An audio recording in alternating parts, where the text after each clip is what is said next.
Is it a good idea to pair every single one of your snakes, or would it be better to instead kind of slim down and not have to worry about all of the hatchlings on the back end of the season and really focus on your projects? So for this week's video, we want to talk about 7 different questions we think any ball python breeder should ask when they are considering pairing their animals. My name's Steven with Leviathan Snakes, and let's jump in it. Very first question, and honestly I think pretty easy, is if you make that pairing, whatever the pairing is there a potential animal that you could hit that you would want to hold back? And if you say no to this, that doesn't necessarily mean that you shouldn't pair those animals, but if it says yes, that is a huge plus, and it very likely is a pairing that will push your projects forwards. But that does not necessarily mean that even if there's a very slim chance you'll hit that one animal that will be amazing and you'll definitely want to hold back, that it is the right thing to pair those animals. And that leads into the second question that I think is really important to ask, and that is, how likely is it that you will hit a holdback from that clutch? Now, let's just say that you have a situation where you have like a double het sunset clown paired to a double het sunset clown. In this situation, to hit a sunset clown, you have a 1 in 16 chance, or about a 6% chance per egg, in order to hit the double visual. And while that is really low, if that's all you have in the sunset project, you also have a 1 in 4 chance to hit a visual sunset, which, if you don't have any other visual sunsets and you miss on the sunset clown, that visual sunset may still be a holdback for you. So when it comes to this situation, it's not necessarily asking what is the odds to hit the best possible animal overall, but rather what is the odds to hit something that you would hold back if you got that animal. And I think that, in my opinion, as long as the odds are 1 in 8 or above, essentially saying that in an 8-egg clutch you're probably going to hit at least one holdback, I feel like that checks the box, at least in our opinion, though we would love it if it is like a 1 in 4 or 1 in 2 per egg in order to hit the animal that we really want. Question number 3 that we want to ask is, if you hit ideal odds, how many animals are you planning on holding back? Because I think that the more animals that you're going to hold back from one potential clutch, if you get really lucky and hit the ideal situation, I think that those are huge points in order to do that pairing no matter what, because even if you aren't able to sell the babies because you want to hold back so many of them no matter what, you aren't going to be stuck with a lot of animals that you couldn't sell unless you just absolutely do terrible on the odds. And in that situation, there's nothing that you could have done to prevent that to begin with, because they're completely random, and the only way you would have found out that you got terrible odds was to make the pairing anyway. Slightly moving away from the direct animals and the pairing themselves and going a little bit towards the business side, I think it's important to ask if you could buy the holdbacks right now. And when I think that you're considering whether or not you could buy the holdbacks, there's one, the availability aspect of it, because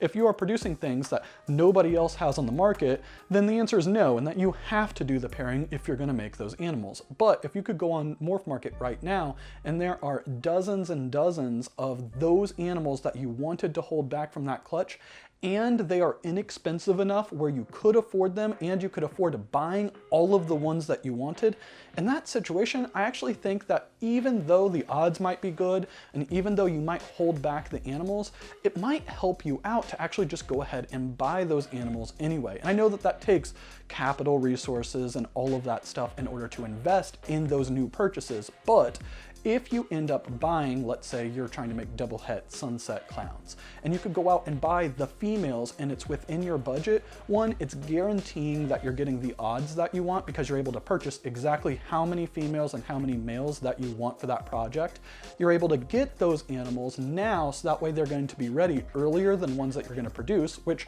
ultimately might not happen. And finally, you are removing animals from the market, so it's showing that there is a demand for that project. So when you're producing animals in that project, people are likely still keeping their prices higher rather than it falling so quickly because nobody's buying those animals because they'll just make them themselves. So ultimately, I think that if you can very, very easily buy the animals that you are wanting to make, it's probably a better thing for both yourself, your project, and the overall market to go ahead and buy them, get them off the market, and show that there is a strong demand for the project that you are working on. Tying in a little bit more into the business side is, let's say that you do the pairing anyway, and you end up producing the animals, you hold back the ones that you want, and now you have the byproducts. Are those byproducts, are the animals that you're creating, are they in demand? Because if they are pos double het males, unless there's some wild genes in there, they are probably not going to be very much in demand, at least not to other breeders.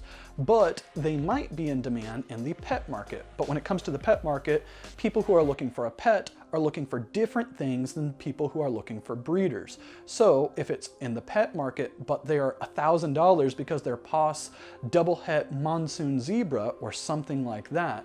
I think that it's very, very likely that the pet market isn't going to be buying those animals. So in this situation, it's not necessarily saying that if you have a pair of animals and the byproduct from those animals aren't going to be the best for whatever market they're supposed to be serving. That doesn't mean that you shouldn't pair those animals, but it is something to keep in mind because it probably means that those babies that are the byproducts are going to be harder to sell, they're going to sit for longer, and they're probably not going to sell for nearly as much money as you thought they were going to. So all of those aspects are just things to keep in mind when you are making that pairing. Second to last question to ask is, if worst case scenario, you can't sell any of the byproduct, are you prepared to care for those animals essentially indefinitely? Because if you are already getting crushed by rodent feed, if the electricity, if the enclosures, if the time required to take care of the animals are already near their max for you,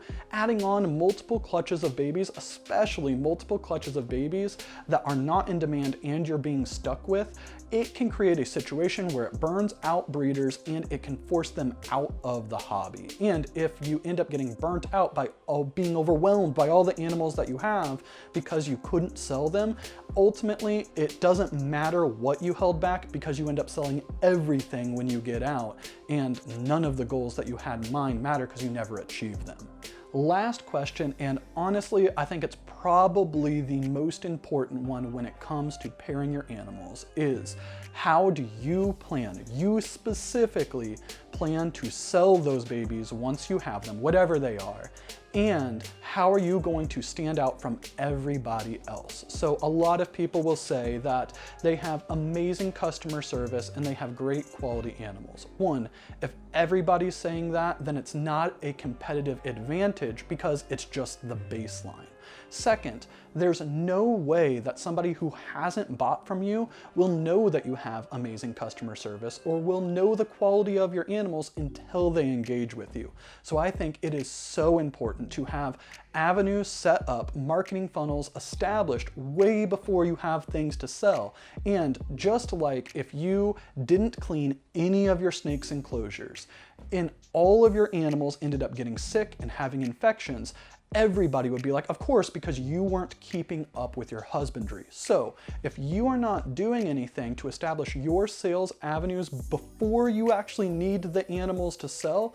it is no surprise that people will have trouble selling those animals. And this doesn't mean make a Morph Market account. I do think that that's part of it, but it's way more than that. This is be active on social media. This is be active in the community. This is get your name out there. And it is so important to do it immediately once you decide that you want to breed your animals, honestly, before you even decide to pair. So we hope you guys enjoyed the video. If you did, please don't forget to hit the like button, leave a comment, and subscribe, but we will see you next week.